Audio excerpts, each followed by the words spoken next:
Bonjour. XXe siècle, la critique universitaire. Jules Lemaître. Suite. En définitive, Jules Lemaître offre l'exemple très significatif d'une critique subjective soutenue par une science certaine, même si celle-ci se dissimule. Il invite à lire et à relire pour le plaisir. Enfin, du point de vue documentaire, ses ouvrages constituent une très vaste revue des livres et une très abordable chronique dramatique de son temps. Émile Faguet, 1847-1916.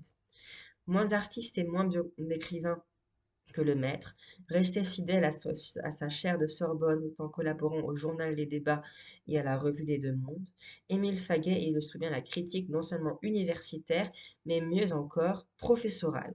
Son œuvre, très abondante, déborde des cadres de la littérature française. En lisant Nietzsche, pour qu'on lise Platon, et même la littérature tout court, Problèmes politiques du temps présent, 1901, le libéralisme, 1902, l'anticléricalisme, 1906, le pacifisme, 1908. Sans être aussi militant que Jules Lemaître, Faguet défend en effet, lui aussi, la tradition et les valeurs françaises. Voilà pourquoi, lorsqu'il étudie notre littérature, mis à part politique et moraliste du XIXe siècle, 1891-1900, il partage son intérêt entre les auteurs du XVIIe siècle pour les exalter et ceux du XVIIIe siècle pour les condamner, parfois violemment. Ainsi, à propos de l'événement national et républicain que fut, en 1912, la célébration du deuxième centenaire de Rousseau, il n'écrit pas moins de 5 volumes sur cet auteur, tous sévères et parfois injustes. Sa méthode est celle de l'exposer, sur un plan toujours identique, comme il apparaît dans les 4 volumes où il présente chacun des siècles de la littérature française. À propos de chaque auteur, étudiant tour à tour de sa vie, sa pensée, ses conceptions littéraires et l'art personnel qui les illustre, il se borne aux caractères saillants qui tiennent chez lui, avec moins de rigueur déductive, la place de la faculté maîtresse chère à Taine. On en tire des vues claires et utiles à condition de se méfier des jugements exagérés que propose le XVIIIe siècle, 1890.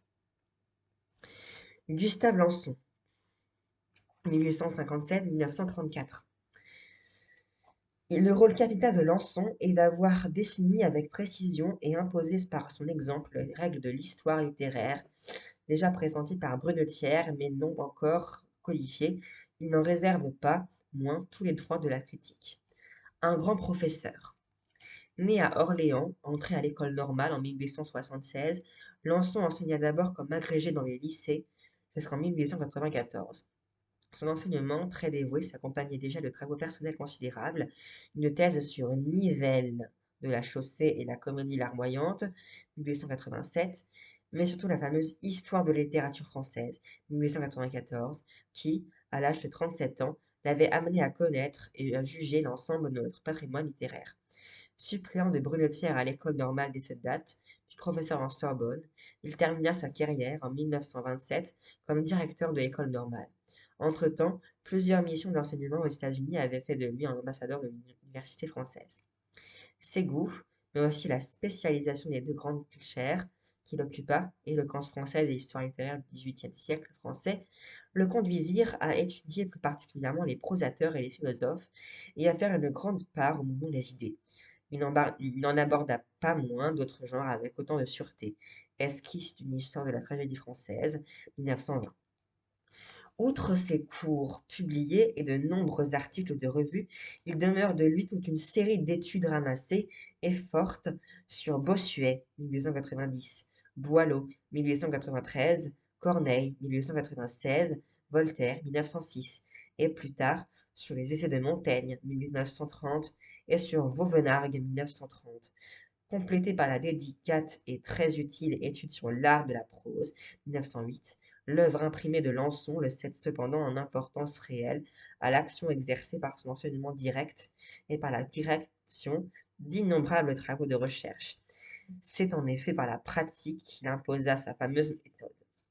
Merci d'avoir écouté cette vidéo et je vous dis à bientôt. Au revoir.